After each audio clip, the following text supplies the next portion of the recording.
स्वामी सांगतात, ज्यावेळी आपलीच माणसं आपल्याला समजून घेत नाहीत, त्यावेळी मन फार जड होतं.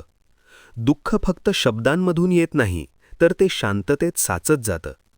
आपण सगळ्यांसाठी चांगलं करतो, तरीही गैरसमज वाढतात आणि मनात एक प्रश्न उरतो, आपण चुकतोय का? खरं सांगायचं तर प्रत्येक वेळी समजून घेणारी माणसं आपल्या आयुष्यात असतीलच असं नाही.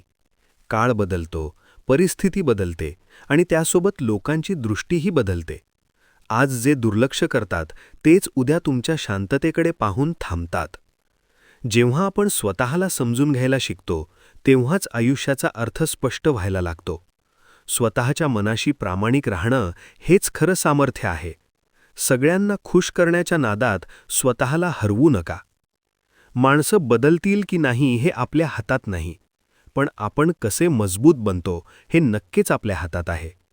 आणि ज्या क्षणी समजून घेणारे कमी पडतात, त्याच क्षणी देव स्वतः आपल्यासाठी आधार बनून उभा राहतो.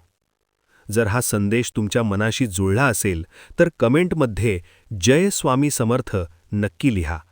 हा व्हिडिओ त्या व्यक्तीपर्यंत शेअर करा जिला आज आधाराची गरज आहे. आणि असेच मनाला भिडणारे संदेश मिळवण्यासाठी चॅनलला सबस्क्राईब करा.